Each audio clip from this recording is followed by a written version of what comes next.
আসসালামু আলাইকুম। আপনারা কেমন আছেন? নিশ্চয়ই ভালো আছেন। রমজান মাসে আল্লাহ পাক সবারই ভালো রাখুক। এই দেখেন লাউ শাক কিনছি, আর লাউ শাক দিয়ে চিংড়ি মাছ দিয়ে রান্না, আর তার সাথে কিছু কথা বলি, শোনেন। আগে আমরা যখন ছোটা ছিলাম, যখন স্কুলে যেতাম, তখন স্কুলেতে আতালেতে লাউ শাক আনতাম, চুরি করে আনতাম। মানুষে বন্ধে লাউ শাক লাগাইতো, তখন এই লাউ শাক শাক উঠাইতে যেতাম, মালঞ্চা শাক, লগে লাউ শাকও আনতাম। তখন এই লাউ শাক আইনা আর খেতেতে সিম উড়াইয়া, আপনারা সিম কর, আমরা কইতাম আগে উশি উশি উড়াইয়া, সিম উড়াইয়া, সিমেরই কই উশি কইতো এখানকার স্থানীয় মানুষ। এই সিম দিয়া লাউ শাক দা ভাজি করলে কি যে মজা লাগতো।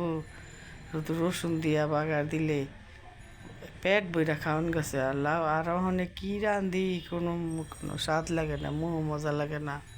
এত ময় মশলা দিতে তারপরও দিয়ে মজা লাগে না। আর আমরা ছোটো থাকতে এই লাউ শাক দিয়া গাঙ্গমায় লাউ শাক দিয়া পেট বইরা ভাত খাইতাম।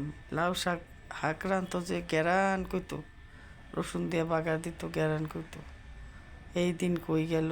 যত দিন যাইতাছে তত মানুষের মুহের স্বাদ যাইতাছে গা, সবজিরও কোনো গ্যারান যাইতাছে গা। কোনো সবজি রান্দা, তরকারি রান্দা কোনো গ্যারান পাওয়া যায় না। আর একটা কথা বলি, আজকের ফেসবুকে ভিডিওতে দেখলাম, মানে আজকে না, মানে অনেক দিন আগেই দেখছি, 4-5 দিন আগে দেখলাম তারেক রহমান আর ডক্টর শফিকুর রহমান ইফতারি পার্টি করতেছে। দেখে এত ভাল লাগলো। এইভাবেই আমাদের বাংলাদেশটা মিলেমিশা আগায় যাক, এটাই তারেক রহমানের কাছে প্রত্যাশা। ইনশাল্লাহ তারেক রহমান বুঝছে যে যে আগের মতন আর এই দিন নেই। আর শেখ হাসিনার চেয়েও ভালো আছে তারেক রহমান। দেশটা সুন্দর করে নিয়ে যাব, শফিকুর রহমান থাকবো, দুইজনে মিলামিশা দেশটা সুন্দর করে চালাইবেন। কোনো চাঁদাবাজি না, কোনো দুর্নীতি না, সুন্দরভাবে চালাইবেন। আর ভিডিওটা আপনারা একটু লাইক দিয়েন, শেয়ার দিয়েন, কমেন্টস করেন, ফলো করেন। আর দেখেন আগের দিনের রান্দার কথা কই, আমরা ছোটোকালে যেই দিন দিয়েছিল এই দিন নাই। আমরা ছোটোকালে যেই মজা করছি, আমরা ওখানে ফেরাসেরি একখানো কথা কইলে মাইন্ড করে। আর আমরা কত করছি, একখানো খেলছি, তারপরে জোয়াইরা পানির মধ্যে ডুবাইছি, কোনো মাইন্ড নেই।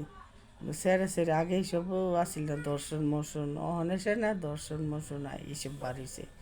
আমরা ছোটো থাকতে কত খেলছি, 12টা 1টা পর্যন্ত কারেন্ট আসিল না, তারপরে খেলছি। কোনো দর্শন আসিল না, কিছুই আসিল না। আগের দিনে মানুষ সরসোজা আসিল, কোনো আসিল না। আর একজনে বিবাহে আরেকজনে জাপায় পড়তো। ভালো থাকবেন, সুস্থ থাকবেন, আল্লাহ হাফেজ।